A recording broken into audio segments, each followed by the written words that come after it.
നമസ്കാരം. ഷെക്കേന ടെലിവിഷനിലെ എല്ലാ പ്രേക്ഷകർക്കും നൈസ് ടംബ്ലറിന്റെ പുതിയൊരു എപ്പിസോഡിലേക്ക് സ്വാഗതം.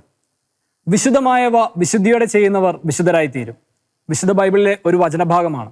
എല്ലാവർക്കും ഇഷ്ടമുള്ളതും എല്ലാവരും സ്വീകരിക്കുന്നതുമായ ഒരു വചനഭാഗം. കത്തോലിക്ക സഭയിലുള്ളവർക്കും സഭയ്ക്ക് പുറത്തുമുള്ളവർക്കുമുള്ള ചെറിയൊരു സംശയമാണ്. സഭയിൽ ധാരാളം വിശുദ്ധരുണ്ട്. ഈ വിശുദ്ധരെ എപ്രകാരമാണ് കണ്ടെത്തുന്നത്? സ്വർഗത്തിലിരിക്കുന്ന വിശുദ്ധരെ ഭൂമിയിലുള്ളവർ എന്തടിസ്ഥാനത്തിലാണ് തിരഞ്ഞെടുക്കുന്നത്? വിശുദ്ധരുടെ നാമകരണ പ്രക്രിയകൾ എപ്രകാരമാണ്? ഇത്തരത്തിലുള്ള ധാരാളം സംശയങ്ങൾ നമുക്കിടയിലുണ്ട്. നമ്മൾ ഇന്ന് ഇതിനെല്ലാം പരിഹാരം കണ്ടെത്താൻ, ഈ ചോദ്യങ്ങൾക്കുള്ള ഒരു ഉത്തരം കണ്ടെത്താനായിട്ട് പരിശ്രമിക്കുകയാണ്. അതിന് നമ്മെ സഹായിക്കുന്നത് റവറൻഡ് ഡോക്ടർ ദേവമിത്ര നീലങ്കാവിലാണ്. ഏറ്റവും സ്നേഹത്തോടെ, അതിലുപരി ആദരവോടെ നമുക്ക് സ്വാഗതം ചെയ്യാം റവറൻഡ് ഡോക്ടർ ദേവമിത്ര നീലങ്കാവിൽ. അച്ഛാ, സ്വാഗതം. നമ്മൾ ഇതിനു മുമ്പ് പല 2-3 എപ്പിസോഡുകളിൽ നൈസ് ടംബ്ലറിൽ അച്ഛൻ്റെ സാന്നിധ്യം ഉണ്ടായിട്ടുണ്ട്. ആ സമയത്തൊക്കെ അച്ഛൻ്റെ ഓരോ ഉത്തരങ്ങളും ഏറെ പ്രത്യേകിച്ച് യുവജനങ്ങൾക്ക് ഒത്തിരിയേറെ പ്രോത്സാഹനവും അവരുടെ പല ചോദ്യങ്ങൾക്കുമുള്ള ഉത്തരവുകളൊക്കെ ആയിരുന്നു. അപ്പൊ അത്തരത്തിൽ തന്നെ ഇന്ന് ചോദിക്കുന്ന ചോദ്യങ്ങൾക്കും അച്ഛന് നല്ല രീതിയിൽ തന്നെ മറുപടി നൽകാൻ, യുവജനങ്ങൾക്ക് മനസ്സിലാവുന്ന രീതിയിൽ മറുപടി നൽകാൻ സാധിക്കുമെന്ന് വിശ്വസിക്കുകയാണ്. അച്ഛൻ, ആദ്യമായി ഞാൻ ചോദിക്കുന്നത്, നമ്മുടെ വിശുദ്ധ ബൈബിളിൽ വിശുദ്ധർ എന്നുള്ള നാമം അല്ലെങ്കിൽ വിശുദ്ധരെ കുറിച്ച് എങ്ങനെയാണ് പറയുന്നത്? പറയുന്നുണ്ടോ ബൈബിളിൽ വിശുദ്ധർ എന്ന നാമമുണ്ടോ? പുതിയ നിയമത്തിൽ വിശുദ്ധരെന്നുള്ള അല്ലെങ്കിൽ വിശുദ്ധൻ എന്നുള്ള പദം ധാരാളമായിട്ട് ഉപയോഗിച്ചിട്ടുണ്ട്. ഓക്കെ, പഴയ നിയമത്തിലുണ്ട്. പക്ഷെ നമുക്ക് കൂടുതൽ റെലവെന്റ് ആയിട്ടുള്ളത് പുതിയ നിയമത്തിലേതാണ്. അപ്പോൾ പുതിയ നിയമത്തിൽ എപ്രകാരമാണ് ഉപയോഗിച്ചിരിക്കുന്നത് നമുക്ക് ചുരുക്കി ചർച്ച ചെയ്യാം. ഓക്കെ. വിശുദ്ധ പൗലോസ് ശ്ലീഹായുടെ ലേഖനങ്ങളിലും ശ്ലീഹന്മാരുടെ പ്രവർത്തനങ്ങളുടെ പുസ്തകത്തിലുമാണ് ഈ പദം ഏറ്റവും അധികമായിട്ട് ഉപയോഗിച്ചിരിക്കുന്നത്. ഇത് യഥാർത്ഥത്തിൽ ക്രിസ്ത്യാനികളായ എല്ലാവരെയും കുറിച്ചാണ് ഇത് ഉപയോഗിച്ചിരിക്കുന്നത്. ഓക്കെ. എന്തുകൊണ്ടാണ് ക്രിസ്ത്യാനി വിശുദ്ധൻ എന്ന് വിളിക്കുന്നത് എന്നുള്ള ഒരു ചോദ്യം അപ്പോൾ വരുന്നുണ്ട്. ക്രിസ്ത്യാനികളായിട്ടുള്ളവരെ വിശുദ്ധരുടെ ആവശ്യങ്ങൾ, വിശുദ്ധർക്ക് വേണ്ടി എന്നൊക്കെയുള്ള പ്രയോഗങ്ങൾ പലയിടത്തും നമുക്ക് കാണാൻ സാധിക്കും. അതെല്ലാം ജീവിച്ചിരിക്കുന്ന, ഭൂമിയിലായിരിക്കുന്ന വിശ്വാസികളായ എല്ലാ ക്രിസ്ത്യാനികളെയും ഉദ്ദേശിച്ചുള്ള പദമാണ്. അവരെങ്ങനെയാണ് വിശുദ്ധരാകുന്നതെന്ന് ചോദിച്ചാൽ, ഓരോ ക്രിസ്ത്യാനിയുടെയും ശരീരം വിശുദ്ധ മാമോദീസായാൽ കഴുകപ്പെട്ട ശരീരമാണ്. അതുപോലെ തന്നെ ഓരോ ക്രിസ്ത്യാനിയുടെയും ശരീരം സ്ഥൈര്യലേപനത്തിന്റെ സമയത്ത് വിശുദ്ധ തൈലത്താൽ അഭിഷേകം ചെയ്ത് പരിശുദ്ധാത്മാവിന്റെ ആലയമായ ശരീരമാണ്. അതുപോലെ തന്നെ വിശുദ്ധ കുർബാനയിലൂടെ ഓരോ വിശ്വാസിയുടെയും ശരീരം ഈശോയുടെ ശരീരരക്തങ്ങളോട് സംയോജിക്കപ്പെട്ട ഒന്നായിത്തീരുന്ന ശരീരമാണ്. അപ്പൊ അങ്ങനെയുള്ള ഒരു വ്യക്തിയാണ് വിശുദ്ധനായ അല്ലെങ്കിൽ വിശുദ്ധനായ വ്യക്തിയാണ് ഓരോ ക്രിസ്ത്യാനിയും, ജീവിച്ചിരിക്കുന്ന ക്രിസ്ത്യാനിയും. ഇതാണ് പൗലോസ് ശ്ലീഹയും ശ്ലീഹന്മാരുടെ പ്രവർത്തനങ്ങളുടെ പുസ്തകത്തിലും പുതിയ നിയമത്തിൽ ഉദ്ദേശിക്കുന്ന ഭൂമിയിലെ വിശുദ്ധർ. അപ്പോൾ നമുക്ക് ചോദിച്ചേക്കാം, എല്ലാ ക്രിസ്ത്യാനികളും ഇപ്പോഴും വിശുദ്ധരാണോ, വിശുദ്ധരായി ജീവിക്കുന്നുണ്ടോ? തീർച്ചയായിട്ടും അല്ല. അവർ മനുഷ്യരാണ്. മാനുഷികമായ ബലഹീനതകളുണ്ട്. ലോകം, ശരീരം, പിശാച് എന്നിവയോടുള്ള നിരന്തരമായ ആത്മീയ യുദ്ധം ചെയ്തുകൊണ്ടാണ് അവർ ജീവിക്കുന്നത്. അതുകൊണ്ട് പ്രലോഭനങ്ങൾക്ക് വിധേയപ്പെടാം. പക്ഷേ അവർ വിശുദ്ധരാക്കപ്പെട്ടവരാണ്. കുദാശകളിലൂടെ വിശുദ്ധിയിലേക്ക് പ്രയാണം ചെയ്യുന്നവരാണ്. ആ വിശുദ്ധിയാണ് അവർ ആഗ്രഹിക്കുന്നത്. അതാണ് അതിന്റെ പ്രധാനപ്പെട്ട ഒരു വശം. അല്ലെങ്കിൽ നമ്മൾ ചിന്തിച്ചേക്കാം, എല്ലാ കുദാശകൾ സ്വീകരിച്ച ഉടനെ എല്ലാവരും വിശുദ്ധരായി, പിന്നെ അവരെന്തുകൊണ്ട് പാപം ചെയ്യുന്നൊക്കെയുള്ള ചോദ്യങ്ങൾ വന്നേക്കാം. അപ്പോ വിശുദ്ധിയിലേക്ക് പ്രയാണം ചെയ്യുന്നവരാണ് ക്രിസ്ത്യാനികൾ. അതാണ് പരിശുദ്ധ സഭ. ബലഹീനരായ മനുഷ്യർ, പാപത്തിന്റെ കെട്ടുവിടാത്ത ആ മനുഷ്യരാണ് ഈ വിശുദ്ധിയിലേക്ക് പ്രയാണം ചെയ്യുന്നത്. ഒന്നാമത്തെ കാര്യം. രണ്ടാമത്, വെളിപാടിന്റെ പുസ്തകത്തിൽ പ്രത്യേകിച്ച് നമ്മൾ കാണുന്ന മറ്റൊരു ഗണം വിശുദ്ധരുണ്ട്. ആ വിശുദ്ധര് പ്രത്യേകിച്ചും അധ്യായം 5-ലും 8-ലുമാണ് ഈ റെഫറൻസ് നമ്മൾ കാണുക. വിശുദ്ധരുടെ പ്രാർത്ഥനയാകുന്ന ധൂപം എന്നുള്ള പ്രയോഗം, അതുപോലെ തന്നെ വിശുദ്ധരുടെ കുറിച്ചുള്ള ഡയറക്റ്റ് ആയിട്ട് പറയുന്ന സ്വർഗത്തിലെ വിശുദ്ധരെ കുറിച്ച് പറയുന്ന വെളിപാട് 5-8, അതുപോലെ തന്നെ 8-ാം അധ്യായം 3-4 വാക്യങ്ങളിൽ നമ്മൾ വിശുദ്ധരെന്നുള്ള പ്രയോഗം ഈ രീതിയിൽ കാണുന്നുണ്ട്. ഓക്കെ, ഞാൻ അതിൽ ഒരു ക്ലാരിഫിക്കേഷൻ വരുത്തിയിട്ട് അതിൽ മുന്നോട്ട് പോകാം. അതായത് നമ്മുടെ ഇപ്പോൾ വിശുദ്ധരുടെ ഇതില് ഇപ്പൊ ഭൂമിയിലെ വിശുദ്ധര്, സ്വർഗത്തിലെ വിശുദ്ധർ എന്ന് പറഞ്ഞല്ലോ. അപ്പൊ ഈ വിശുദ്ധരുടെ, നമ്മൾ ഭൂമിയിലുള്ള വിശുദ്ധരെ ജീവിച്ചിരിക്കുന്ന സമയത്ത് ഒരു വ്യക്തിയെ സഭ വിശുദ്ധരായിട്ട് കാണുകയോ അല്ലെങ്കിൽ ഒരു വ്യക്തിയെ ആ ഒരു രീതിയിൽ സഭ പ്രൊമോട്ട് ചെയ്യുകയോ ചെയ്യുകയില്ല. മരണാനന്തരമാണ് ഒരു വിശുദ്ധരുടെ നടപടികൾ അല്ലെങ്കിൽ അത്തരത്തിലുള്ള കാര്യങ്ങൾ നടക്കുന്നത്. അങ്ങനെയാണ്. അതായത് ഇപ്പോൾ ഓട്ടോമാറ്റിക്കലി സംശയം ഉണ്ടാവുമല്ലോ, ഒരു ആൾ ദൈവങ്ങളൊക്കെ പോലെ ക്രൈസ്തവർക്കുണ്ടോ എന്നൊക്കെ ഒരു ചോദ്യം വരും. അതുകൊണ്ട് ക്ലാരിഫൈ വരുത്താൻ വേണ്ടിയിട്ടാണ്. അപ്രകാരം ക്രൈസ്തവർക്ക് ഒരാൾ ദൈവം ഇല്ല. ഞാൻ പറഞ്ഞത് 1-ാം നൂറ്റാണ്ടിൽ, അതായത് പുതിയ നിയമത്തിന്റെ രൂപീകരണ കാലഘട്ടത്തിൽ വിശുദ്ധർ എന്നുള്ള പദം പുതിയ നിയമത്തിൽ ഉപയോഗിച്ചതിന്റെ രണ്ട് വശങ്ങളാണ്. ഒന്ന്, ഭൂമിയിൽ ജീവിച്ചിരിക്കുന്ന എല്ലാ വിശ്വാസികളെയും വിശുദ്ധരെന്ന് വിളിച്ചിരുന്നു. രണ്ട്, സ്വർഗത്തിലായിരിക്കുന്ന വിശുദ്ധരും അവരുടെ പ്രാർത്ഥനയെ കുറിച്ചും വിശുദ്ധ ഗ്രന്ഥത്തിൽ തന്നെ റെഫറൻസ് ഉണ്ട്. നമ്മൾ പലപ്പോഴും മറ്റു പല വിഭാഗത്തിലുള്ള ക്രൈസ്തവരും ചോദിക്കാറുണ്ട്, വിശുദ്ധർ പ്രാർത്ഥിക്കുന്നുണ്ടോ, വിശുദ്ധരുടെ പ്രാർത്ഥന എന്താണെന്നൊക്കെ ചോദിക്കാറുണ്ട്. അതിനൊക്കെ ഉത്തരം ഇതാണ്. വെളിപാടിന്റെ പുസ്തകം 5:8 വെളിപാട് 8:3-4 വാക്യങ്ങളിൽ അതിന്റെ റെഫറൻസ് നമുക്ക് കാണാൻ സാധിക്കും. സ്വർഗത്തിൽ വിശുദ്ധര് അവരുടെ പ്രാർത്ഥനയെ കുറിച്ചും നമുക്ക് റെഫറൻസ് ഉണ്ട്. ഓക്കെ, അപ്പോൾ മറ്റൊരു കാര്യം കൂടി ചോദിക്കുകയാണ്. അതായത് ഇപ്പോൾ പുതിയ നിയമത്തിൽ വിശുദ്ധരുണ്ടെന്ന് അച്ഛൻ പറഞ്ഞു. അപ്പോൾ അങ്ങനെയാണെങ്കിൽ വിശുദ്ധരോടുള്ള വണക്കം എപ്രകാരമാണ് നമ്മൾ കൊണ്ടാടുന്നത്, അല്ലെങ്കിൽ വിശുദ്ധരോടുള്ള വണക്കം എങ്ങനെയാണ് നമ്മൾ ആചരിക്കുന്നത്? വിശുദ്ധരോടുള്ള വണക്കം രണ്ട് തരത്തിലുള്ള ധൂലിയ, ഹൈപ്പർ ധൂലിയ എന്ന് പറയുന്ന വണക്കമാണ്, ആരാധനയല്ല. കത്തോലിക്ക സഭയിൽ വിശുദ്ധരെ ആരാധിക്കുന്നില്ല. ആരാധന ദൈവത്തിന് മാത്രം ഉള്ള പ്രകടനമാണ്, അല്ലെങ്കിൽ ഭക്തിയാണ്. അല്ലാതെ ദൈവത്തെ മാത്രമേ ആരാധിക്കാവൂ എന്ന ഒന്നാം പ്രമാണം, അതുപോലെ തന്നെ വിശുദ്ധ ഗ്രന്ഥത്തിൽ ആവർത്തിച്ച് വരുന്ന ആ വചനത്തിനെതിരായിരിക്കും വിശുദ്ധരെ ആരാധിക്കുന്നുണ്ടെങ്കിൽ. അതുകൊണ്ട് നമ്മൾ കത്തോലിക്ക സഭയിൽ ഒരിക്കലും വിശുദ്ധരെ ആരാധിക്കുന്നില്ല, മറിച്ച് വിശുദ്ധരെ വണങ്ങുകയാണ് ചെയ്യുന്നത്. എന്നാൽ പരിശുദ്ധ ദൈവമാതാവിന്റെ വണക്കത്തിന് ഹൈപ്പർ ധൂലിയ എന്ന് പറയും. കുറേയും കൂടിയും മുകളിലുള്ള വിശുദ്ധരോടുള്ള വണക്കത്തെക്കാൾ കൂടുതൽ ഒരു പടി മുന്നോട്ടാണ് പരിശുദ്ധ കന്യകാമാതാവിനോടുള്ള വണക്കം. അതിന് കാരണം മനുഷ്യവംശത്തിൽ സ്ത്രീകളിൽ മനുഷ്യകുലത്തിൽ ആകെ ഒരേ ഒരു വ്യക്തിക്ക് മാത്രമേ ദൈവത്തിന്റെ അമ്മയാകുവാൻ, എന്ന് വെച്ചാല് മനുഷ്യനായി അവതരിച്ച ഈശോ മിശിഹായുടെ അമ്മയാകുവാൻ ഒരേ ഒരു വ്യക്തിക്ക് മാത്രമേ ദൈവം അനുഗ്രഹം, കൃപ നൽകിയുള്ളൂ.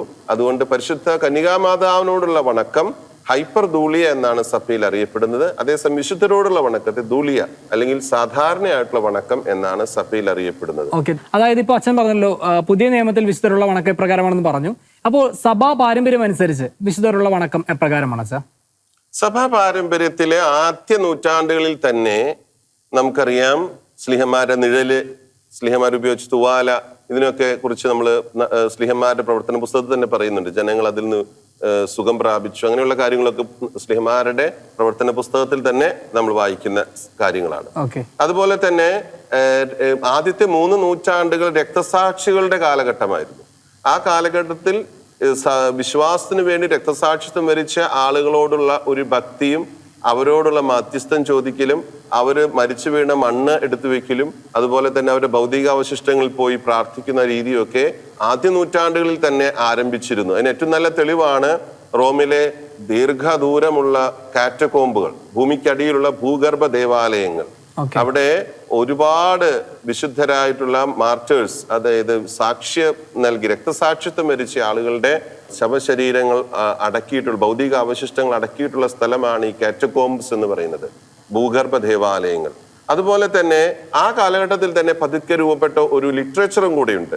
അതിന്റെ പേരാണ് പാസിയോ എന്ന് പറയും. അതായത് ഈ രക്തസാക്ഷി എങ്ങനെയാണ് കടന്നുപോയത് എന്നതിനെ കുറിച്ചൊക്കെ അവര് എഴുതി വെച്ചിരുന്ന വിവരണങ്ങളുണ്ട്. അത് പല ആദ്യകാല വിശുദ്ധരെ കുറിച്ച് അങ്ങനെ പാസിയോ എന്ന് പറയുന്ന ഒരു ലിറ്ററേച്ചർ തന്നെയുണ്ട്. അതുപോലെ തന്നെ മാർട്ടേഴ്സിന്റെ, രക്തസാക്ഷികളുടെ കബറിടങ്ങളിൽ പോയി പ്രാർത്ഥിക്കുക, അവിടെ ബലിയർപ്പിക്കുക എന്നൊക്കെയുള്ള രീതിയും അവരുടെ ഭൗതികാവശിഷ്ടം സൂക്ഷിക്കുന്ന രീതിയും ആദ്യത്തെ 3 നൂറ്റാണ്ടുകളിൽ തന്നെ ആരംഭിച്ചിരുന്നു.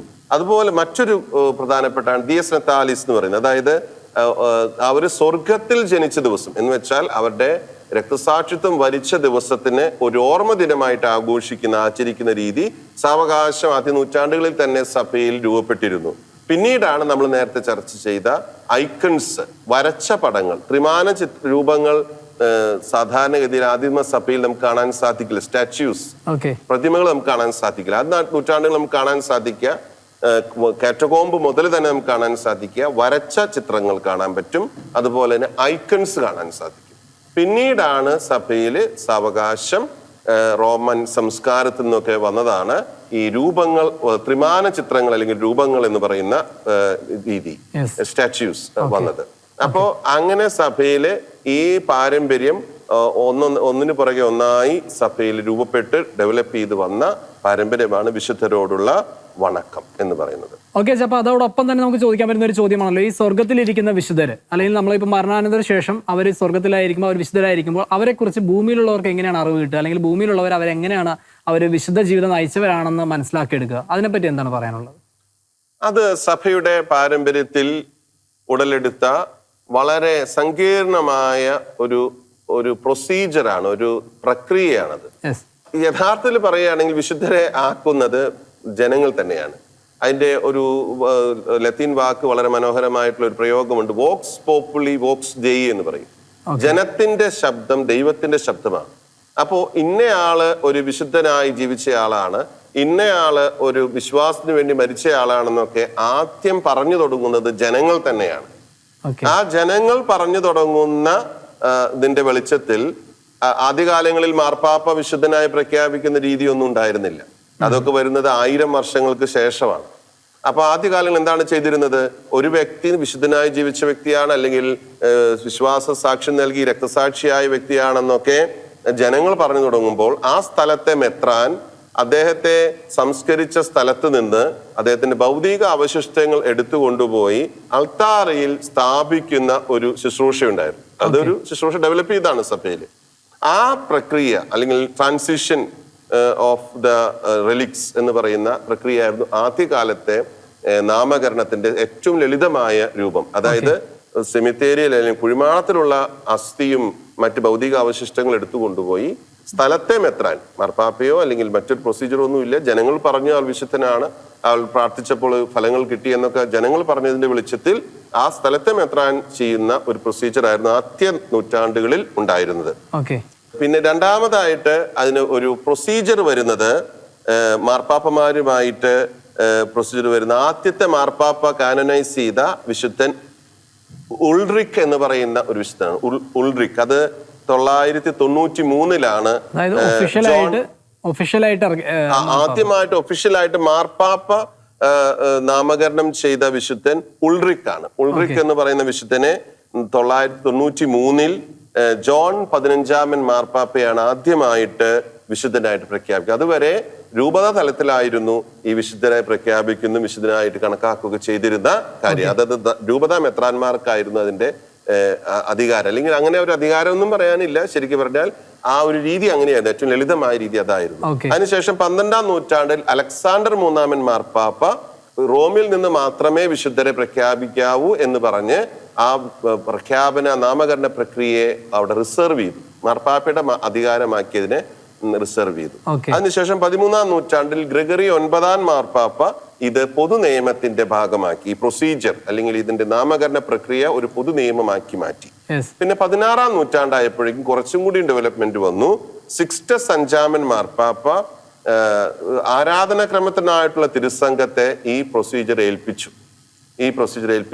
അതായത് കോൺഗ്രിഗേഷൻ ഫോർ റൈറ്റ്സ് എന്ന് പറഞ്ഞ് അറിയപ്പെട്ടിരുന്ന ഇന്ന് കുൾട്ടോ ദിവീനോ അല്ലെങ്കിൽ ഡിവൈൻ കൾട്ട് എന്നറിയപ്പെടുന്ന കോൺഗ്രിഗേഷൻ ഉണ്ട്, തിരുസംഘമുണ്ട് റോമകുരിയയിൽ. അവരെ ആദ്യം ഏൽപ്പിച്ചു 16-ാം നൂറ്റാണ്ടിൽ സിക്സ്റ്റസ് 5 മാർപ്പാപ്പ.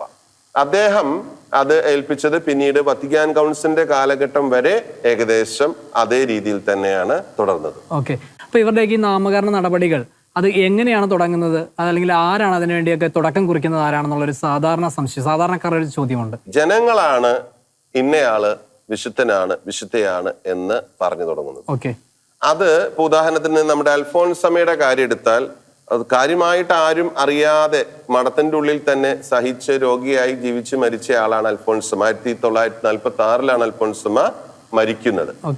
പക്ഷേ ആ മരിച്ചു കഴിഞ്ഞ് ആ വർഷം തന്നെ കുട്ടികൾ വന്ന് ആ കബറിടത്തിൽ പ്രാർത്ഥിക്കാൻ തുടങ്ങി. സാവകാശം ആ ഭക്തി, അൽഫോൻസമ്മയോടുള്ള പ്രാർത്ഥനയും മധ്യസ്ഥ അപേക്ഷിക്കുന്നതൊക്കെ സാധാരണ ജനങ്ങൾ മുന്നോട്ട് കൊണ്ടുപോയി. അവിടെ പ്രാർത്ഥിച്ചാൽ ഇന്ന കാര്യം നടക്കും, അങ്ങനെയൊക്കെ ഒരു രീതിയിൽ അൽഫോൻസമ്മയോടുള്ള ഒരു ഭക്തി അവിടെ ആരും പ്രഖ്യാപിക്കാതെ തന്നെ നാച്ചുറലായിട്ട് വളരെ സ്വാഭാവികമായിട്ട് രൂപപ്പെട്ടു വന്നു. അങ്ങനെ 1953 അൽഫോൻസമ്മയുടെ നാമകരണ നടപടികൾ പല രൂപതയിൽ ഔദ്യോഗികമായിട്ട് ആരംഭിക്കുന്നത്. അതിനുശേഷം 33 വർഷങ്ങൾക്ക് ശേഷം 1986 വാഴ്ത്തപ്പെട്ടവളായിട്ട് പ്രഖ്യാപിക്കുന്നത്. എന്ന് വെച്ചാൽ ഇത് ആരംഭിക്കുന്നത് യഥാർത്ഥത്തിൽ ജനങ്ങൾ തന്നെയാണ്. ഒരിക്കലും ആരും അറിയാതിരുന്ന ഒരു വ്യക്തിയുടെ കാര്യത്തിൽ ഇപ്രകാരം സംഭവിച്ചു എന്ന് പറയുന്നത് തന്നെ അതിന്റെ വിശുദ്ധിയുടെ ലക്ഷണമായിട്ട്. അപ്പൊ അതിന് പറയുന്ന ഫാമസാന്തിക്താത്തിസ് എന്ന് പറഞ്ഞു കഴിഞ്ഞാൽ ഫെയിം ഓഫ് സാങ്ക്ടിറ്റി, വിശുദ്ധിയുടെ സൗരഭ്യം അത് ദൈവം പരത്തും. അറിയപ്പെടാത്ത വ്യക്തികൾ പോലും വിശുദ്ധരായിത്തീരുന്നതിന്റെ രഹസ്യം അതാണ്. ദൈവമാണ് ഈ ഫെയിം ഓഫ് സാങ്ക്ടിറ്റി എന്ന് പറയുന്നത്. വിശുദ്ധിയുടെ പരിമളം മറ്റുള്ളവരിലേക്ക് എത്തിക്കുകയും ആ പരിമളത്തിലേക്ക് ആളുകളെ ആകർഷിക്കുകയും ചെയ്യുന്നത്. ഓക്കെ, അപ്പൊ അതേപോലെ തന്നെ ഈ നാമകരണ പ്രക്രിയയിൽ കുറച്ച് പേരുകളൊക്കെ ഉണ്ടല്ലോ, ധന്യൻ, ദൈവദാസൻ, വാഴ്ത്തപ്പെട്ടത്, വിശുദ്ധ. ഈ ഒരു കാറ്റഗറി അത് എന്ത് അടിസ്ഥാനത്തിലാണ് അത് കൊടുക്കുക? അതിന്റെ ഏറ്റവും അവസാനം വിശുദ്ധ വരുന്നുണ്ട്. അപ്പൊ അതിന് എന്ത് ക്രൈറ്റീരിയയാണ് വെക്കുന്നത്, അല്ലെങ്കിൽ എന്തൊക്കെയാണ് മാനദണ്ഡങ്ങൾ വെക്കുന്നത്? ഒന്ന് ചുരുക്കി പറയാമോ? ഈ ചോദ്യത്തിന് ഉത്തരം ചുരുക്കി പറയുക ബുദ്ധിമുട്ടാണ്. കാരണം ഇത് ഇപ്പൊ നമ്മൾ അൽഫോൺസമ്മയുടെ കാര്യത്തിൽ കണ്ടല്ലോ, 1953 തുടങ്ങിയ പ്രക്രിയയുടെ 1ാം ഘട്ടം അവസാനിക്കുന്നത് 1986 അപ്പോ ഇതൊരു നീണ്ട പ്രോസസ്സാണ്. അപ്പൊ അതിന്റെ വളരെ ഏറ്റവും അവശ്യമായിട്ടുള്ള ഘടകങ്ങൾ മാത്രമാക്കി ഞാൻ പറയാം. അത് ചുരുക്കി പറയുക വളരെ ബുദ്ധിമുട്ടുള്ള കാര്യമാണ്. എങ്കിലും ആദ്യത്തേത് നേരത്തെ പറഞ്ഞതുപോലെ ജനങ്ങൾ ആവശ്യപ്പെടുന്നു. അതിന്റെ പേരാണ് അക്തോര്. അതിനെ പ്രൊസീഡ് ആർക്ക് വേണമെങ്കിൽ ചോദിക്കാം.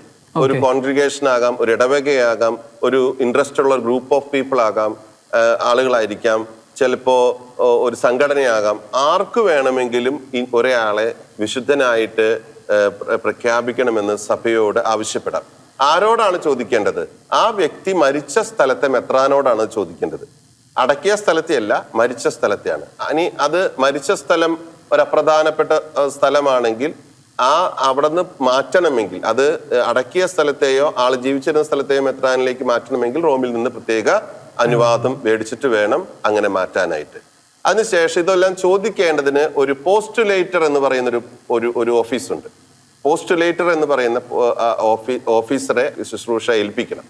ആ ആളാണ് മെത്രാനോട് ഈ സംഘത്തിന്റെ പേരിൽ ആരാണോ ചോദിക്കുന്നത് അവരുടെ പേരിൽ ഈ കാര്യങ്ങളെ കുറിച്ച് കമ്മ്യൂണിക്കേറ്റ് ചെയ്തുകൊണ്ടിരിക്കുന്നത്, സംസാരിക്കുന്നത് പോസ്റ്റുലേറ്റർ ചോദിച്ചതുകൊണ്ട് മാത്രമാകില്ല. മെത്രാൻ ഇതിന്റെ പ്രൊസീജിയർ തുടങ്ങുന്നതിന് മുൻപ് ആദ്യം ഒരു പ്രിലിമിനറി എൻക്വയറി എന്ന് പറയും. മെത്രാൻ സാധാരണ ചെയ്യുക ഒരു ചെറിയ കമ്മിറ്റിയോ ഒരു കമ്മീഷനെ വെച്ച് ഇതിലേക്ക് പ്രൊസീഡ് ചെയ്യണോ എന്ന് പതുക്കെ ഒരു ആലോചനയും അതുപോലെ തന്നെ പഠനവും നടത്തും.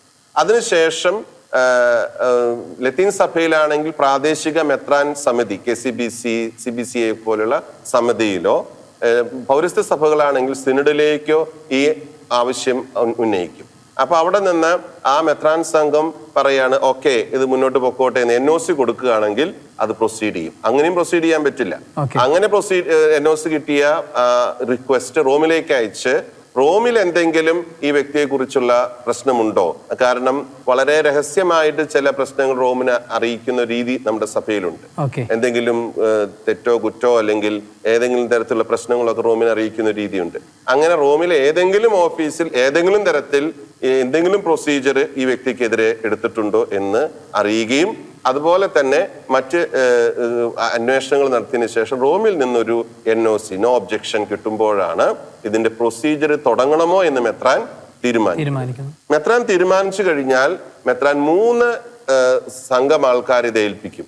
ഒന്നാമത്തേത് ഒരു ട്രിബ്യൂണലാണ്. ഇത് യഥാർത്ഥത്തിൽ ഹ്യൂമൻ സെർട്ടനിറ്റി എന്ന് പറയും. മനുഷ്യന് മനസ്സിലാക്കാവുന്ന രീതിയിൽ എന്തൊക്കെ ചെയ്യാമോ അതൊക്കെ ചെയ്തിട്ടാണ് ഒരു വ്യക്തിയെ ഒരു വിശുദ്ധനായിട്ട് കത്തോലിക്ക സഭ പ്രഖ്യാപിക്കുന്നത്. അപ്പോ അതിനായിട്ട് ആദ്യം രൂപതാ തലത്തിൽ തന്നെ മെത്രാൻ ചെയ്യുന്ന ഒന്നാമത്തെ കാര്യം ഒരു ട്രിബ്യൂണൽ, നാമകരണ ട്രിബ്യൂണൽ, ഒരു കോടതി സ്ഥാപിക്കുക എന്നുള്ളതാണ്. ആ കോടതിയിൽ ഏറ്റവും പ്രധാനമായിട്ട് 2 ആളുകളാണ് ഉണ്ടാവുക. ഏറ്റവും പലരുണ്ടെങ്കിൽ അതിൽ ഏറ്റവും പ്രധാനപ്പെട്ട ആള് ജഡ്ജും അതുപോലെ തന്നെ ഡിഫൻഡർ ഓഫ് ജസ്റ്റിസ് അല്ലെങ്കിൽ ഫെയ്ത്ത് എന്ന് പറയുന്ന ആള്. പോസ്റ്റുലേറ്ററിന്റെ ജോലി, പോസ്റ്റുലേറ്റർ ഇങ്ങനെ എന്താണ് ഈ ഒരു വ്യക്തിയെ സെയിന്റ് ആക്കുന്നതിന് അനുകൂലമായിട്ടുള്ള തെളിവുകളും ആളുകളെയൊക്കെ കൊണ്ടുവരും. അപ്പോ ഈ ഡിഫൻഡർ ഓഫ് ജസ്റ്റിസ് അല്ലെങ്കിൽ പ്രൊമോട്ടർ ഓഫ് ജസ്റ്റിസ് അല്ലെങ്കിൽ ഡിഫൻഡർ ഓഫ് ഫെയ്ത്ത് എന്ന് പറയുന്ന ആള് എന്ത് ചെയ്യും? അതിന് എതിരായിട്ടുള്ള വാദങ്ങൾ ഉന്നയിച്ചുകൊണ്ടിരിക്കും. അങ്ങനെയല്ലല്ലോ, ഇങ്ങനെയാണല്ലോ എന്നൊക്കെ പറഞ്ഞ് എതിർവാദങ്ങൾ ഉന്നയിച്ചുകൊണ്ടിരിക്കും. അതിനെ മറികടക്കണം. അത് ഓരോ വ്യക്തിയെ ഈ വിസ്താരത്തിലാകട്ടെ, ഈ ട്രിബ്യൂണലിന്റെ വിസ്താരത്തില് ആ വ്യക്തിയുമായിട്ട് ബന്ധപ്പെട്ട എല്ലാ ആളുകളെയും ഇന്റർവ്യൂ ചെയ്യണം. എല്ലാ ആളുകളുടെയും എന്താ പറയുന്നത്, കോടതിയിൽ സാക്ഷി എടുക്കുന്ന പോലെ തന്നെ സാക്ഷിമൊഴി എടുക്കണം. അതുപോലെ തന്നെ ആ വ്യക്തിയെ കുറിച്ച് ആരൊക്കെ എന്തൊക്കെ എഴുതിയിട്ടുണ്ടോ ലഭ്യമായത് മുഴുവൻ ശേഖരിക്കണം. അതുപോലെ തന്നെ ആ വ്യക്തി എന്തൊക്കെ എഴുതിയിട്ടുണ്ടോ അത് മുഴുവനും ശേഖരിക്കണം. അങ്ങനെ ആദ്യത്തെ പ്രിലിമിനറി വർക്ക് തുടങ്ങുമ്പോൾ 2 കമ്മീഷനെ രൂപതാ മെത്രാൻ നിയോഗിക്കും. ഒന്നാമത്തെ കമ്മീഷൻ ഹിസ്റ്റോറിക്കൽ കമ്മീഷനാണ്.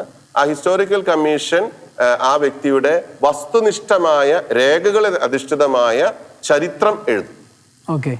ആ ചരിത്രം സ്റ്റഡീഡ് ആയിട്ടുള്ള ഹിസ്റ്ററി എഴുതും. അതുപോലെ തന്നെ തിയോളജിക്കൽ കമ്മീഷൻ നിയോഗിക്കുമ്പോൾ ഈ വ്യക്തി എഴുതിയിട്ടുള്ള എല്ലാ രേഖകളും പരിശോധിച്ച് അതിൽ എന്തെങ്കിലും വിശ്വാസത്തിന് എതിരായിട്ട് പറഞ്ഞിട്ടുണ്ടോ, സഭയ്ക്ക് എതിരായിട്ട് പറഞ്ഞിട്ടുണ്ടോ, അല്ലെങ്കിൽ എന്താണ് പറയുന്നത്, നമ്മുടെ സഭയുടെ ഔദ്യോഗിക പ്രബോധനങ്ങൾക്കെതിരായിട്ട് പറഞ്ഞിട്ടുണ്ടോ എന്നുള്ള കാര്യങ്ങളെല്ലാം ഈ കമ്മീഷൻ വിലയിരുത്തി റിപ്പോർട്ട് കൊടുക്കും. അങ്ങനെയാണ് ഇതിന്റെ ഒന്നാമത്തെ ഘട്ടത്തിലെ ആദ്യത്തെ ഭാഗം മുന്നോട്ട് പോകുന്നത്. ഇതിൽ ഒന്നിലും കുറവ് വരുത്താൻ പാടില്ല. എവിടെയും കുറവ് വരുത്തിയാൽ പ്രൊസീജിയറൽ എറർ ആയിട്ടാണ് കണക്കാക്കുക. ഇപ്പോൾ ഒരാളെ മാറ്റി നിർത്തി, ഇന്റർവ്യൂന്ന് മാറ്റി നിർത്തി, അല്ലെങ്കിൽ സാക്ഷി വിസ്താരത്തിന് മാറ്റി, ഇതൊക്കെ പ്രൊസീജിയറൽ എറർ ആയിട്ട് കണക്കാക്കും. കാരണം എന്താ വെച്ച് കഴിഞ്ഞാല് എല്ലാവരുടെ മുൻപിലും ചിലപ്പോൾ ആൾ വിശുദ്ധനായിരിക്കും, പക്ഷെ ഒരാളുടെ മുമ്പിൽ വിശുദ്ധനല്ലെങ്കിലോ. അപ്പൊ അത്തരം പ്രശ്നങ്ങൾ ഉള്ളത് കൊണ്ട് ആ റീസെന്റ് കേസസ്, ആള് ജീവിച്ചിരുന്ന ആളുകൾ ഭൂമിയിൽ ഇപ്പോൾ ജീവിച്ചിരിപ്പുണ്ടെങ്കിൽ അവരെല്ലാം ഇന്റർവ്യൂ ചെയ്യും, സാക്ഷ്യം എടുക്കുകയൊക്കെ ചെയ്യണം. അതേസമയം ഹിസ്റ്റോറിക്കൽ കേസസ് എന്ന് പറഞ്ഞിട്ട് വർഷങ്ങൾക്ക് ശേഷം എടുക്കുന്ന കേസുകളുണ്ട്. അങ്ങനെയുള്ള കേസുകൾക്ക് മറ്റൊരു പ്രൊസീജിയർ ഉണ്ട്. ആളെ കുറിച്ച് ആ കാലഘട്ടത്തിൽ ലഭ്യമായ എല്ലാ രേഖകളും പരിശോധിച്ച് അതിന്റെ അടിസ്ഥാനത്തിൽ വിശുദ്ധരായി പ്രഖ്യാപിക്കുന്ന ഒരു രീതിയും ഉണ്ട്. ഇതിൽ ബെനഡിക്ട് മാർപ്പാപ്പ ചെയ്ത ഒരു വ്യത്യാസം, റിഫോം എന്ന് പറയുന്നത്, വെറുതെ ആളുകൾ പറഞ്ഞതുകൊണ്ട് പ്രൊസീഡ് ചെയ്യാൻ പറ്റില്ല. ആ പറയുന്ന സമയത്ത് തന്നെ എന്തെങ്കിലും പ്രൊദീജി അല്ലെങ്കിൽ എന്തെങ്കിലും പ്രാർത്ഥിച്ച് കിട്ടി എന്നൊക്കെയുള്ള അതിന്റെ തെളിവുകൾ, ഏറ്റവും ചുരുങ്ങിയതൊരു സ്വർഗത്തിലെത്തി ഇത് മാധ്യസ്ഥ ശക്തി ഉണ്ട് എന്നുള്ളതിന്റെ ഒരു ചെറിയ തെളിവെങ്കിലും ഉള്ളവരെയാണ് പ്രൊമോട്ട് ചെയ്യാൻ പാടുള്ളൂ എന്നുള്ള രീതി ബെനഡിക്ട് മാർപ്പാപ്പയുടെ കാലഘട്ടത്തിൽ വന്നു. അങ്ങനെ ഈ വ്യക്തിയുടെ ചരിത്രം, ഈ വ്യക്തിയുടെ ദൈവശാസ്ത്രം അല്ലെങ്കിൽ വിശ്വാസ സംബന്ധമായ കാര്യങ്ങൾ, അതുപോലെ തന്നെ ഈ വ്യക്തിയുടെ ലൈഫ് മുഴുവൻ എക്സാമിൻ ചെയ്ത് കോടതി മുന്നോട്ട് പോയിന്റ് ഒന്നാമത്തെ ഒരു പുസ്തകം, ഒരു പൊസിറ്റ്സിയോ എഴുതും. അത് ആളുടെ വെർച്യൂസ്, ആളുടെ പുണ്യ ജീവിതത്തെ കുറിച്ചാണ്. അപ്പൊ എന്താണ് ഈ പുണ്യ ജീവിതം എന്ന് പറഞ്ഞിരിക്കുന്നത്? നല്ലതാണ്. അതായത് വിശ്വാസം, പ്രത്യാശ, ഉപവയം, ദൈവിക പുണ്യങ്ങളും, വിവേകം, നീതി, ആത്മശക്തി, ധൈര്യം എന്നീ മൗലിക സുഹൃതങ്ങൾ, മൗലിക കാർഡിനൽ വെർച്യൂസ്, അതുപോലെ തന്നെ തിയോളജിക്കൽ വെർച്യൂസ്, ഈ 2 തരത്തിലുള്ള പുണ്യങ്ങളുടെ കുറിച്ചുള്ള ഒരു വിലയിരുത്തൽ ഈ ചരിത്രം എഴുതുമ്പോൾ തന്നെ ഉണ്ടാകും. അത് ഉണ്ട് എന്നുള്ള കാര്യത്തെക്കുറിച്ച് ജീവചരിത്രം ഈ രീതിയിൽ വിലയിരുത്തി എഴുതിയതിനു ശേഷമാണ് റോമിലേക്ക് ഈ എല്ലാ രേഖകളും കൂടി അയക്കുന്നത്, അല്ലെങ്കിൽ ഇതിന്റെ എല്ലാ ഡോക്യുമെന്റേഷൻ ചേർത്ത് അയക്കുന്നത്. അപ്പോ റോം ഇതെല്ലാം പഠിച്ച്, റോമിലുള്ള അതിനുള്ള കാര്യാലയത്തിൽ ഇതെല്ലാം പഠിച്ചതിന് ശേഷം അവര് ഒരു ഡിഗ്രി ഇറക്കും. ഡിഗ്രി ഓഫ് വെർച്യൂസ് എന്ന് പറയും. മനസ്സിലായോ? ഡിഗ്രി ഓഫ് വെർച്യൂസ് എന്നുള്ള ഇതെടുക്കും. അദ്ദേഹം നല്ല പുണ്യ ജീവിതം നയിച്ച വ്യക്തിയാണെന്ന് ഒരുവിധം തീരുമാനത്തിൽ എത്തുന്ന ഒരു സമയത്താണ് ഡിഗ്രി ഓഫ് വെർച്യൂസ് എന്ന് പറയുന്ന മാർപ്പാപ്പ ഒപ്പുവെക്കുന്നത്. ആ സമയം മുതലേ ഈ വ്യക്തിയെ ദൈവദാസൻ എന്നാണ് ആദ്യത്തെ ലെവലില്. ഈ രൂപത പ്രൊസീജിയർ തുടങ്ങുമ്പോൾ തന്നെ ആളെ വിളിക്കുന്ന ദൈവദാസൻ എന്നാണ്. രണ്ടാമത്തെ വെനറബിൾ സെർവന്റ് ഓഫ് ഗോഡ്, ധന്യനായ ദൈവദാസൻ എന്ന് വിളിക്കാൻ തുടങ്ങും. ഈ ഡിഗ്രി ഓഫ് വെർച്യൂസ്, ഇദ്ദേഹം ഒരു പുണ്യജീവിതം നയിച്ച ആളാണെന്ന് സഭയ്ക്ക് കിട്ടിയ തെളിവുകളുടെ അടിസ്ഥാനത്തിൽ ബോധ്യം വരുമ്പോൾ. അതുപോലെ തന്നെ ഈ മെത്രാന്റെ മറ്റൊരു ജോലിയാണ് ഇദ്ദേഹം മരിച്ച് അടക്കിയ സ്ഥലം പരിശോധിക്കുക എന്നുള്ളത്. അതിന് കാരണം പലപ്പോഴും ചരിത്രപരമായിട്ട് ഉള്ള കേസുകൾ, പ്രത്യേകിച്ചും ഈ അടക്കിയ സ്ഥലത്തിനൊക്കെ ചില കൺഫ്യൂഷൻസ് വരാറുണ്ട്. അപ്പോ ഈ തിരുശേഷിപ്പുകൾ ഒത്തന്റിക് ആണെന്ന് പറയേണ്ടത് രൂപതാ മെത്രാനാണ്. അപ്പൊ അദ്ദേഹം ലഭ്യമായ തെളിവുകളുടെ അടിസ്ഥാനത്തിൽ ഡോക്ടർമാരുടെയും മറ്റ് ടെക്നീഷ്യൻസിന്റെയും ഒക്കെ സഹായത്തോടു കൂടി സാക്ഷികളുടെ സാന്നിധ്യത്തിൽ ഈ കബറടം തുറക്കുകയും അതിലുള്ള എല്ലാ സാധനങ്ങളും വളരെ കൃത്യമായ പ്രൊസീജിയറോടുകൂടി എൻടൂം ചെയ്യുകയും ചെയ്യുന്ന ഒരു പ്രൊസീജിയർ. അതിന് കാരണം മെത്രാനാണ്, അതത് രൂപതയിലെ മെത്രാന്മാർക്കാണ് ഇദ്ദേഹത്തിന്റെ ഈ റിലിക്സിനെ, അതിന്റെ തിരുശേഷിപ്പുകളെ അംഗീകരിക്കാനും ഇത് ഒതന്റിക് ആണ്, ഇത് ശരിയായതാണെന്ന് പറയാനൊക്കെയുള്ള അധികാരം ഉള്ളത്. അപ്പൊ അങ്ങനെയാണ് ഇതിന്റെ തുടക്കം. അതിനുശേഷം അപ്പൊ നമ്മൾ വിചാരിക്കും ഇതിന്റെ ഒന്നാം ഘട്ടമായി വെനറബിളായി പുണ്യജീവിതം നയിച്ച വ്യക്തിയാണെന്ന് സഭയ്ക്ക് തെളിഞ്ഞു. അപ്പൊ എല്ലാം ശരിയായില്ല. പുണ്യജീവിതം നയിച്ച അനേകം വ്യക്തികളുണ്ട്. പക്ഷേ നമ്മൾ നേരത്തെ പറഞ്ഞു, മാനുഷികമായി ലഭ്യമായ എല്ലാ തെളിവുകളും ഉപയോഗിച്ച് വർഷങ്ങൾ, ചിലപ്പോൾ നൂറ്റാണ്ട് എടുത്തിട്ടാണ് ഒരാളെ വിശുദ്ധനായി പ്രഖ്യാപിക്കുന്നത്. അതിന് മാത്രം സ്റ്റഡിയും അതിന് മാത്രം ഗവേഷണങ്ങൾ നടത്തിയതിനു ശേഷമാണ്, ജീവിതത്തെക്കുറിച്ചും പുണ്യജീവിതത്തെക്കുറിച്ചും എല്ലാം ഗവേഷണം നടത്തിയതിനു ശേഷമാണ് സഭ ഇത് തീരുമാനിക്കുന്നത്. വളരെ നിസ്സാരമായി 35 വർഷം മാത്രം ജീവിച്ച അൽഫോൻസമ്മയുടെ ആദ്യഘട്ടം തന്നെ 33 വർഷം നീണ്ടത് നമ്മൾ കണ്ടല്ലോ. അതിനുശേഷം അതിന് രണ്ടാമത്തെ കാരണം, ഈ സ്വർഗത്തിൽ ഇദ്ദേഹത്തിന്, ഈ വ്യക്തിക്ക് മധ്യസ്ഥ ശക്തി ഉണ്ടെന്ന് തെളിയണം. അതിന് മനുഷ്യന് ലഭ്യമായ ഒരു സാധ്യത മിറക്കിൾസ് ആണ്, അത്ഭുതങ്ങളാണ്. അപ്പൊ അത്ഭുതം എന്താണെന്ന് ചിലപ്പോൾ ചോദിച്ചേക്കാം. ഇത് ഒരു തട്ടിപ്പാണല്ലോ, ഇങ്ങനെ എന്താണ് പറയുന്നത്, ഇത് സഭ കാശ് കൊടുത്തുണ്ടാക്കുന്നതാണല്ലോ, അതൊക്കെ ഇങ്ങനെ പല അക്യൂസേഷൻസ് നമ്മൾ കേൾക്കാറുണ്ട്. വിശ്വാസികളെ പിടിച്ചു നിർത്താൻ വേണ്ടിയിട്ട് ചില സമയങ്ങളിൽ ഉയർത്തിക്കൊണ്ടുവരുന്ന വിശുദ്ധരാണെന്ന്, ഓരോ വിശുദ്ധരാണ്, അങ്ങനെ അതിന് അത്ഭുതങ്ങളൊന്നും അങ്ങനെയൊക്കെ. അപ്പൊ അത്ഭുതത്തിന്റെ നിർവചനം തന്നെ വളരെ ഇൻട്രസ്റ്റിംഗ് ആണ്. എന്താണത്? What is not defined by science. ശാസ്ത്രത്തിന് ഇതുവരെ തെളിയിക്കാനോ അല്ലെങ്കിൽ കണ്ടുപിടിക്കാനോ പറ്റാത്ത പരിഹാരം. ഒരു കൊച്ചു ജന്മനായുള്ള മുടന്ത് അല്ലെങ്കിൽ കാലിന്റെ നീളം കൂടി അതല്ലെങ്കിൽ നോർമൽ സ്റ്റേജിലേക്ക് വരുന്നു, അത് ശാസ്ത്രം ഇതുവരെ അതിന് അങ്ങനെ ഒരു സ്ഥാനത്തെ കുറിച്ച് ചിന്തിച്ചിട്ടില്ല. അപ്പൊ അങ്ങനെയുള്ള ഒരിക്കലും ശാസ്ത്രത്തിന് ശാസ്ത്രീയമായി സുഖപ്പെടുത്താനോ അല്ലെങ്കിൽ ചെയ്യാനോ സാധിക്കാത്തത് ഹീലിംഗ് മാത്രമാണെന്നില്ല കേട്ടോ, രോഗസൗഖ്യം മാത്രമാണെന്ന് നിർബന്ധമൊന്നുമില്ല, മറ്റു പല അത്ഭുതങ്ങളും ഉണ്ടാകാം. പക്ഷെ ആ അത്ഭുതങ്ങളെല്ലാം ശാസ്ത്രീയമായിട്ട് തെളിയിക്കാൻ പറ്റാത്തതാണ് എന്ന് പ്രഖ്യാപിക്കണം. അതെങ്ങനെയാണ് സഭ ചെയ്യുക? 2 ലെവലിലാണ് അത് ചെയ്യുക. ബയാറ്റിഫിക്കേഷൻ അല്ലെങ്കിൽ ആദ്യത്തെ ലെവല് രൂപതയിൽ തന്നെയാണ്. രൂപത മെത്രാൻ ഇതിന് ഒരു ടെക്നീഷ്യൻസ്, ഇപ്പോ രോഗമാണെങ്കിൽ അത് ഡോക്ടർമാര്, അല്ലെങ്കിൽ മറ്റ് അത്ഭുതങ്ങളാണെങ്കിൽ അതുമായി ബന്ധപ്പെട്ട ശാസ്ത്രീയത ഉള്ള ആളുകൾ, അവരെ ഇത് ഏൽപ്പിക്കണം. അത് 5 പേരുടെ ഒരു കമ്മീഷൻ ആണെങ്കിൽ 5-ൽ 4 പേരും ഒരേ ഉത്തരം പറയണം. ഇപ്പൊ പുതിയതായിട്ട് വന്നിരിക്കുന്ന ട്രെൻഡ് 5-ൽ 5 പേരും ഒരേ ഉത്തരം പറയണം എന്നാണ്. കാരണം ശാസ്ത്രീയമായിട്ട് ഒരാൾക്ക് തെളിയിക്കാന്ന് പറഞ്ഞാൽ അത് പോയില്ലേ. അപ്പൊ അതുകൊണ്ട് ഇപ്പോ പുതിയതായിട്ട് വന്നിരിക്കുന്ന ഒരു അണ്ടർസ്റ്റാൻഡിങ്, നോർമറ്റീവ് അല്ല എന്ന് ഞാൻ മനസ്സിലാക്കുന്നത്, അണ്ടർസ്റ്റാൻഡിങ് യുനാനിമസ്ലി അത് ശാസ്ത്രീയമായിട്ട് തെളിയിക്കാൻ പറ്റാത്ത, ശാസ്ത്രത്തിന്റെ പരിധിക്ക് അപ്പുറത്ത് നിൽക്കുന്ന ഒരു ഫിനോമിനയാണ്, ഒരു പ്രതിഭാസമാണെന്ന് തെളിയിക്കണം. അപ്പൊ അത് ഇവിടെ തെളിയിച്ചുകൊണ്ട് മാത്രം പോരാ. ഇത് നമ്മുടെ നാട്ടിലെല്ലാം കുറെ പേര് കുറെ പൈസ കൊടുത്ത് അവരെ കൊണ്ട് പറയിപ്പിച്ചു എന്ന് ആളുകൾ പിന്നെ പറയത്തക്ക, അങ്ങനെ ചെയ്താൽ പോരാ. അത് റോമിലേക്ക് ഇതിന്റെ മുഴുവൻ റിപ്പോർട്ടും അയക്കും. അത് അയച്ചു കഴിയുമ്പോൾ ലോകത്തിൽ തന്നെ ഇതിന് ഏറ്റവും പ്രശസ്തരായ എക്സ്പേർട്സ് ആയിട്ടുള്ള ഡോക്ടർമാര് അല്ലെങ്കിൽ ടെക്നീഷ്യൻസ്, അവർക്ക് ഇതിന് മുഴുവൻ കൊടുത്ത്, അവർ പരസ്പരം അറിയാത്തവരാണ് സാധാരണ, അങ്ങോട്ടും ഇങ്ങോട്ടും ചർച്ച ചെയ്യാൻ പറ്റാത്ത ആളുകൾക്കൊക്കെ കൊടുത്ത് അതിനെ എന്ത് ചെയ്യും, അതിനെക്കുറിച്ച് അവരുടെ അഭിപ്രായം എടുത്ത് അത് യുനാനിമസ് ആയിട്ട് പറയുമ്പോഴാണ് ഒരു വിശുദ്ധന്റെ എന്താണ് സോ കോൾഡ് മിറക്കിളിനെ സഭ അംഗീകരിക്കുന്നത്. അതിനെ പറയുന്ന ഡിഗ്രി ഓഫ് മിറക്കിൾസ് എന്ന് പറഞ്ഞ് മാർപ്പാപ്പ ഒപ്പുവെക്കുന്നത്. മനസ്സിലായോ? അതിനുശേഷം അതുകൊണ്ടും പരിപാടി തീർന്നില്ല. അതിന് ഈ ഡിഗ്രി ഓഫ് വെർച്യൂസ് അല്ലെങ്കിൽ പുണ്യജീവിതത്തിന്റെയും അതുപോലെ അത്ഭുതത്തിന്റെയും 2 കാര്യങ്ങളാണ് ഒരു വിശുദ്ധൻ ഉണ്ടാവേണ്ടത്. 1, വിശുദ്ധൻ മാതൃകയായിരിക്കണം. 2, വിശുദ്ധൻ മധ്യസ്ഥ ശക്തിയുള്ള ആളായിരിക്കണം. ഈ 2 കാര്യത്തിനെയും കുറിച്ചുള്ള തെളിവുകൾ ശേഖരിച്ചതിന് ശേഷം മാർപ്പാപ്പ കർദിനാൾമാരുടെ ഒരു പ്ലീനറി സമ്മേളനമൊക്കെ കൂടി അതില് എന്ത് ചെയ്യും, ഇന്ന കാര്യങ്ങളൊക്കെ പൂർത്തിയായിട്ടുണ്ട്, ഞാൻ ഇന്നയാളെ വാഴ്ത്തപ്പെട്ടവനായിട്ട് പ്രഖ്യാപിക്കാൻ പോവുകയാണെന്ന് പറയും. അപ്പൊ വാഴ്ത്തപ്പെട്ടവനായിട്ട് ഒരാളെ പ്രഖ്യാപിച്ചു കഴിഞ്ഞാൽ യൂണിവേഴ്സൽ സാർവത്രിക സഭയിൽ അദ്ദേഹത്തെ